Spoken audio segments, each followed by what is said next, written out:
So hello dear students, midnight সানস্টাডিতে তোমাদের সবাইকে স্বাগত জানাই। তোমাদের এনএমএস পরীক্ষার জন্য যারা যারা প্রিপারেশন নিচ্ছ, তো তোমাদের ক্লাস কিন্তু শুরু হয়ে গেছে, তোমরা জানো। এবং আজকে কিন্তু আমাদের অঙ্কের 6 নম্বর ক্লাস চলছে। দেখো 2026 সালের আর কি 6 নম্বর ক্লাস চলছে। এর আগে তো আমাদের অনেক ভিডিও ছিল, সেটা তুমি জানো। এবার দেখো তোমাদের এই যে তৈরাসিক পদ্ধতির এটাই কিন্তু তোমাদের লাস্ট ক্লাস। ঠিক আছে, তৈরাসিক পদ্ধতির আমাদের অলরেডি কমপ্লিট হয়ে গেছে, 5টা ক্লাস করিয়ে দিয়েছি। এটা হচ্ছে 6 নম্বর ক্লাস এবং এটা তৈরাসিক পদ্ধতির লাস্ট ক্লাস। যদিও এবার লাস্ট বলে কিছু নেই, আমরা এরপরে আরো প্র্যাকটিস করব, যেখান থেকে আমাদের করার দরকার সেগুলো তো অবশ্যই আমরা করব। চলো আমরা আজকের ক্লাসটা শুরু করি, ঠিক আছে। দেখো আজকে কোয়েশ্চেন নাম্বার হচ্ছে 31, 31 নম্বর প্রশ্ন থেকে শুরু হচ্ছে। বলছে যে 24 দিনে একটি সেতু নির্মাণের কাজ অর্ধেক সম্পন্ন হলো। 24 দিনে অর্ধেক কাজ সম্পন্ন হলো, তারপর আরো 16 জন নিযুক্ত হলো এবং অবশিষ্ট কাজ 16 দিনে শেষ হলো। প্রথমে নিযুক্ত হওয়া লোক সংখ্যা কত? কিভাবে করব?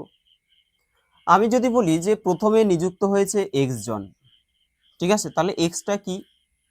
প্রথমে নিযুক্ত হয়েছে এক্স জন, ধরছি এক্সটা কি ম্যান।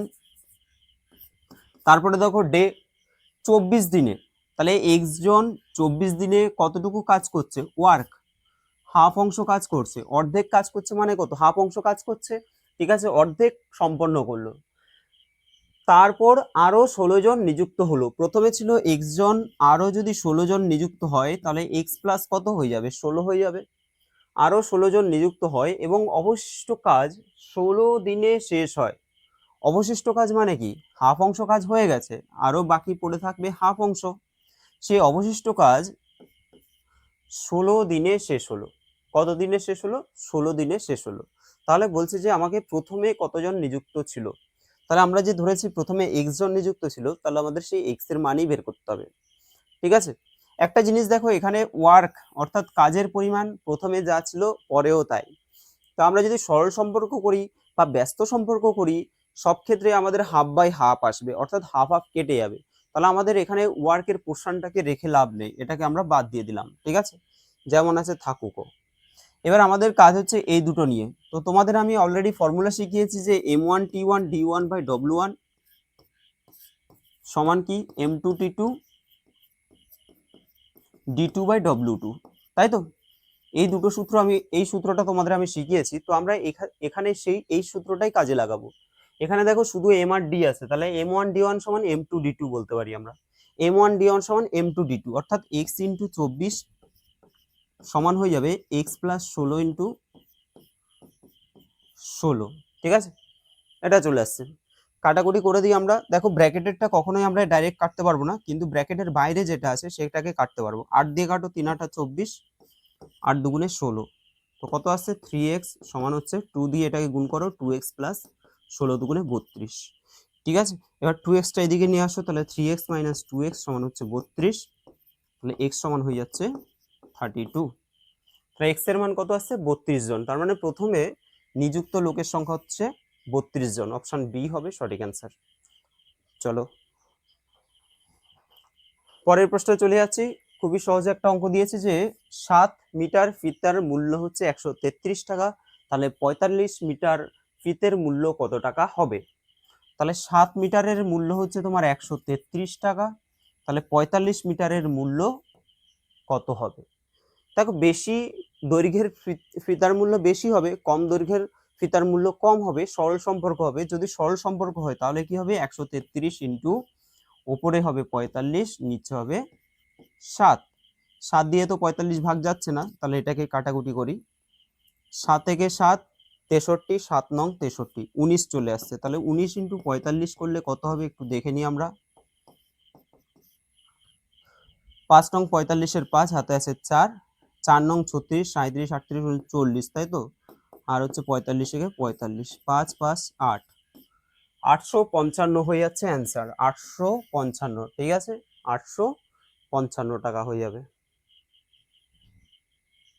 আরো শর্টকাট করা যায়, অসুবিধা নেই। তোমরা নিজেদের মতো এটা করতেই পারো। যেগুলো শর্টকাট সেগুলো আর কি শর্টকাট দেখাবো, তাই না? সেগুলো তোমরা নিজেরাও পারবে। যে 7-এর এত হলে, যে 7 মিটারের দাম হচ্ছে 133 টাকা, তাহলে 1 মিটারের দাম কত হবে? বাই 7।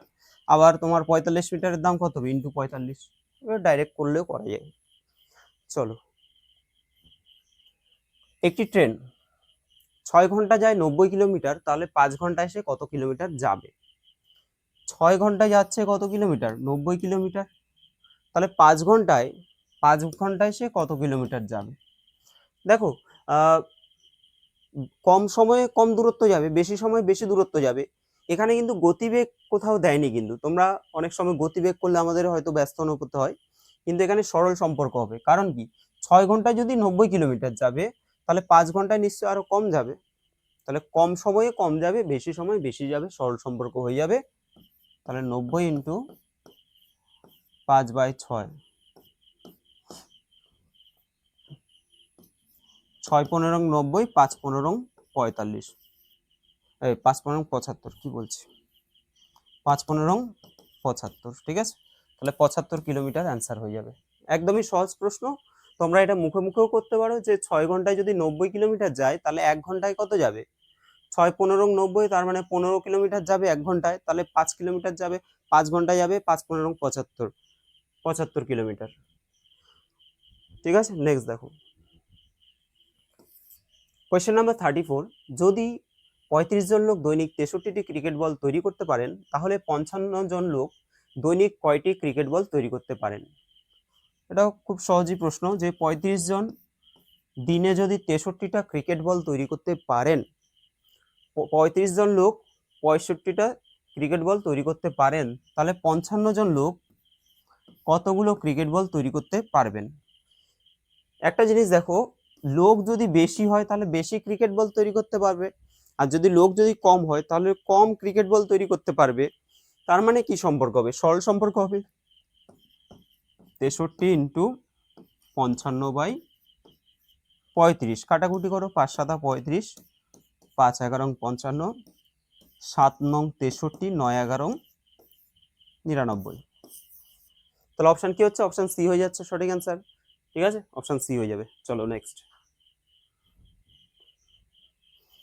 Question number 35। একজন কৃষক 9 দিনে যদি 9 বিঘা জমির আগাছা নিড়াতে পারে, তাহলে 6 বিঘা জমির আগাছা নিড়াতে কত সময়, কতদিন সময় লাগবে? কিভাবে করব? 9 দিনে 9 বিঘা জমির আগাছা নিড়াতে পারে, তাহলে দিন আর হচ্ছে জমির পরিমাণ এত বিঘা, তাই তো? তাহলে 9 দিনে হচ্ছে 9 বিঘা জমির আগাছা নিড়াতে পারে, তাহলে 6 বিঘা জমির আগাছা নিড়াতে কত সময় লাগবে? কি সম্পর্ক হবে বলো? আমি বলছি 9 বিঘা জমি আছে, সেটা নিড়াতে আমার 9 দিন সময় লাগছে, তাহলে আমার 6 বিঘা যদি জমি হয়, 1 মিনিট ভুল লিখেছিল, 9 দিনে হচ্ছে 3 বিঘা না, 1 মিনিট ভুল লিখেছি না, 9 দিনে 3 বিঘা জমি আগাছা নিড়াতে পারে, তাহলে 6 বিঘা জমি আগাছা নিড়াতে কত সময় লাগবে? দেখো, যত জমি বড় হবে তার তত আমার বেশি সময় লাগবে। কম ছোট জায়গার জন্য নিড়াতে কম সময় লাগবে, বড় জায়গায় নিড়াতে বেশি সময় লাগবে। সরল সম্পর্ক হয়ে যাবে। যদি সরল সম্পর্ক হয় তাহলে হবে এটা, তাই তো? এটা উপরে হবে, এটা নিচে হবে। 9 দুগুণে কত হবে? 18, অ্যান্সার হবে 18 দিন। অপশন কই গেল? 18, এটা 18 দিন করে দাও। ঠিক আছে, এটা 18 দিন করে দাও, অ্যান্সার 18 দিন আসবে, তাছাড়া তো দেখছি না। 9 3 6 কত? 2, 9 দুগুণে 18 দিন, ঠিকই তো আছে। ঠিক আছে, 18 দিন হয়ে যাবে। চলো পরের প্রশ্ন। রহিম একটি কাজ x দিনে এবং রাধা একই কাজ y দিনে করতে পারে, এরা একত্রে কাজটি করতে পারবে কত দিনে? x দিনে আর হচ্ছে y দিনে, একজন x দিনে করছে আরেকজন y দিনে করছে, তাহলে এরা একত্রে কাজটি করতে পারবে কত দিনে, তাই তো? কত দিনে একত্রে করতে পারবে? কিভাবে করবে এটা? এটা অ্যাকচুয়ালি আমাদের সময় দূরত্বের অঙ্কে চলে আসছে। দেখো, x দিনে করছে একটি কাজ, x দিনে করছে, তার মানে কি x দিনে করে কত অংশ? 1 অংশ। এবার x দিনে যদি 1 অংশ করে, তাহলে 1 দিনে কত অংশ করবে? 1/x অংশ করবে। ঠিক আছে, তোমাদের এটা ধরে ধরে করাচ্ছি, কিন্তু এই সমস্ত অঙ্ক আমাদের কি বলবো, মুখে মুখে হয়ে যাবে, এত কিছু করারই দরকার নেই। কিন্তু যখন এই চ্যাপ্টারটা আসবে তখনই সেই জিনিসগুলো শেখাবো। ঠিক আছে, এখন ওগুলো শেখালে তোমাদের গুলিয়ে যাবে সব। তাহলে x দিনে বলছে যে এক অংশ কাজ করে, তাহলে একদিনে কত করবে, একের এক্স অংশ। এটা রহিম করছে।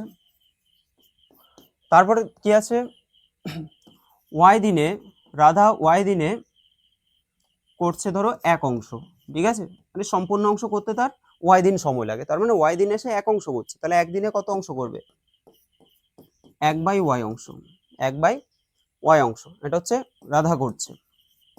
এবার দেখো বলছে যে তারা একত্রে কাজটি করতে পারবে কতদিনে। এবার যদি দুজনে একত্রে যদি করে তাহলে দুজন মিলে একদিনে কতটুকু করবে, দুজনে একদিনে কতটুকু করবে, 1/x প্লাস 1/y। তোমাদের শর্টকাটটাও দেখিয়ে দিচ্ছি, দাঁড়াও। তাহলে লসাও কি হবে, x y, y plus x হয়ে যাবে, তাই তো? এটা হয়ে যাচ্ছে। এত কি, এত হচ্ছে অংশ, এত অংশ। তাহলে তারা দুজনে একদিনে করে এত অংশ। আমাকে যদি বলে একদিনে এত অংশ করে, তাহলে এক অংশ করে কত দিনে, এটাকে জাস্ট উল্টে দাও, অংশটাকে উল্টে দিলে অংশটা ধ্বংস হয়ে যাবে, ধ্বংস হয়ে দিন চলে আসবে, ঠিক আছে? এটাকে উল্টে দাও, তাহলে কি হবে, x y by x plus y, এত দিন হয়ে যাবে অ্যান্সার, ঠিক আছে? তাহলে x y by x plus y অংশ থেকে আমরা দিনে নিতে গেলে এটাকে জাস্ট উল্টে দেবে, কারণ এখানে যেহেতু একদিন রয়েছে তার জন্য, যে একদিনে করে এত অংশ, তাহলে এক অংশ করে কত দিনে, তাহলে এক অংশ করবে কত দিনে, উল্টো হয়ে যাবে, তার মানে x y by x plus y. Option C, এই যে x y by x plus y, option C হবে সঠিক অ্যান্সার। এবার এটা একটু শর্টকাট নিয়ম দেখায়। যখন বলবে যে এ একটি কাজ এতদিনে করে, বি একটি কাজ এতদিনে করে, তাহলে এ আর বি একত্রে কতদিনে করবে, একদম এটা ফর্মুলার মধ্যেই পড়ে যায় আর কি, যে x y by x plus y. তোমাদের আমি শেখাবো এগুলো, x y by x plus y, ঠিক আছে? ধরো একজন করছে 10 দিনে একটা কাজ করে, আরেকজন 20 দিনে একটা কাজ করে, দুজনে একত্রে কত দিনে করবে, তাহলে কি হবে, 10 গুণ 20 বাই 10 যোগ 20, এটা ক্যালকুলেশন করলে অ্যান্সার চলে আসবে, x y by x plus y. চলো নেক্সট দেখো, আরেকটা ইন্টারেস্টিং অঙ্ক দিয়েছে।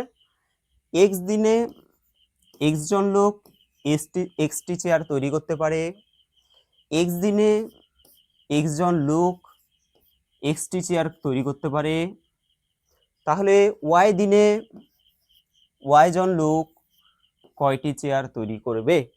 তাহলে এই যে চেয়ার তৈরি করবে, এটা কি, এটা ওয়ার্ক, এটা হচ্ছে কাজের মধ্যে পড়ছে, যে কয়টি চেয়ার তৈরি করবে, এটা হচ্ছে আমাদের ওয়ার্ক, কাজ, তাই তো? বাকিগুলো কি হবে, নিচে বসে, মানে এগুলো উপরে থাকবে, ওয়ার্কটা নিচে বসাবো আমরা, m1 t1 d1 by w1 সমান m2 t2 d2 by w2, অর্থাৎ x into x by x সমান হবে y ইন্টু ওয়াই বাই, এখানে আমরা আবার ভুল করে এক্স বসিয়ে দিও না, সব অঙ্কে আমরা এক্স বসাচ্ছিলাম কারণ সেখানে আলাদা আলাদা মান রয়েছে তাই, কিন্তু এখানে যেহেতু অঙ্কেই এক্স আছে, কখনোই এখানে আমরা এক্স বসাতে পারবো না, আমরা পি বসিয়ে দিলাম, তাহলে পি এর মানটা আমাদের বের করতে হবে। আচ্ছা, এক্স এক্স কাটা হয়ে গেল, কোনাগুনি গুণ করো, এক্স পি সমান হচ্ছে ওয়াই স্কোয়ার, তাহলে পি সমান কি হবে, ওয়াই স্কোয়ার বাই এক্স হয়ে যাবে, ঠিক আছে? ওয়াই স্কোয়ার বাই এক্স হবে, y square by x, option A হবে সঠিক অ্যান্সার, ঠিক আছে? অপশন এ হয়ে যাবে সঠিক অ্যান্সার, যে y square by x. Next দেখো, এটা একটা খুব ভালো অঙ্ক দিয়েছে। একটি ঘড়ির মিনিটের কাঁটা 48 ডিগ্রি কোণ ঘুরতে সময় লাগবে কত মিনিট। তোমরা তো সবাই জানো ঘড়ি, এই হলো গোল হলো, দাঁড়াও আরেকটা কি, যাই হোক, ধরো এটা একটা ঘড়ি আঁকলাম, ঘড়ির মিনিটের কাঁটা বলছে 48 ডিগ্রি কোণ ঘুরতে কত সময় লাগবে, কত মিনিট সময় লাগবে। একটা জিনিস তোমরা বলো, এটা ধরো 12টা আছে, এটা ধরো 6টা আছে, এটা ধরো 3টে আছে, এটা ধরো 9টা আছে,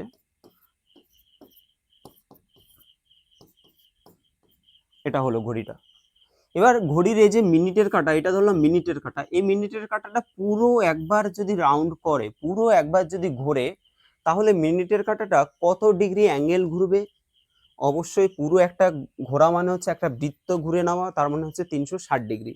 এবার এই যে একটা মিনিটের কাঁটা 360 ডিগ্রি ঘুরে কত মিনিট ঘুরছে, এখান থেকে যদি এটা পুরো একবার ঘোরে, তার মানে কি 1 ঘন্টা সে ঘুরছে, 1 ঘন্টা মানে 60 মিনিট, অর্থাৎ সে 360 ডিগ্রি ঘুরে যাচ্ছে কত, 60 মিনিটে 360 ডিগ্রি ঘুরছে, 360 ডিগ্রি ঘুরছে সে 60 মিনিটে। এবার আমাকে বলছে যে সে যদি 48 ডিগ্রি ঘুরতে চায় তাহলে সেটা কত মিনিটের সাথে সমান হয়ে যাবে, তার মানে সে কত মিনিট সময় লাগাবে। বোঝা গেল? 360 ডিগ্রি ঘুরতে সময় লাগাচ্ছে 60 মিনিট, তাহলে 48 ডিগ্রি ঘুরতে কত সময় নেবে। সরল সম্পর্ক হয়ে যাবে, কাটাকুটি করো, 6 8 48, অ্যান্সার কত হবে, 8 হয়ে যাবে সঠিক অ্যান্সার। ঠিক আছে, 8 মিনিট। নেক্সট দেখো, কোনো আয়ের 3-এর 7 অংশের মূল্য হচ্ছে 600 টাকা, তাহলে 3-এর 5-এর অংশের মূল্য কত হবে।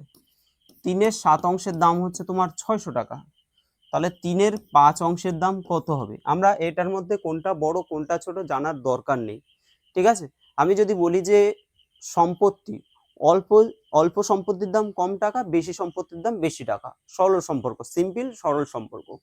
সরল সম্পর্ক যদি হয় তাহলে কি হবে, 600 ইন্টু ওপরে হয়ে যাবে এটা 3/5 আর নিচে হবে এটা 3/7, তাই তো, 3/7। তার মানে কি 600 গুণ ওপরেরটা আগে লিখে দিই 3-এর 5 গুণ এটা কি হবে, উল্টে যাবে, 7-এর 3 হয়ে যাবে, কেটে দাও, 5 12 60, 120, 7 12 84, 840 টাকা, 840 টাকা হয়ে যাচ্ছে। ঠিক আছে, 840 টাকা। আচ্ছা, আর তো মনে হচ্ছে নেই। হ্যাঁ, তোমাদের কিন্তু ত্রৈরাশিক পদ্ধতি কমপ্লিট হয়ে গেল। যাক বাবা, একটা তো মোটামুটি কমপ্লিট হলো। এরকম করে করে আমরা সব পোর্শনগুলোই করব, ঠিক আছে। তার সাথে তোমাদের আবার বিবিধ পার্টটা, ওটা কিন্তু বিশাল বড় একটা পার্ট আছে এবং সেখানে অনেক স্ট্যান্ডার্ড কোশ্চেনও রয়েছে, আবার প্রিভিয়াস ইয়ার কোশ্চেন আছে। যাই হোক, তো আমরা এক এক করে কোশ্চেনগুলো সলভ করব। তো তোমাদের ভিডিওটা কেমন লাগলো অবশ্যই কমেন্ট করবে, যদি ভালো লাগে লাইক করে দিও, আর সবাই একটু শেয়ার করে দাও, একটু বন্ধুদের সাথে একটু শেয়ার করো, তোমাদের কলেজের, কলেজ বলছি কেন, তোমাদের যে স্কুলের ফ্রেন্ডরা রয়েছে, বন্ধুরা রয়েছে, বন্ধু বান্ধব, সবাইকে একটু শেয়ার করে দাও, তাই না। তারপরে লাইভ ক্লাস যখন হবে তখন সবাই মিলে গল্প করতে পারবে। চলো, আজকের জন্য এখানে দেখা হচ্ছে তোমাদের সাথে পরের ভিডিওতে।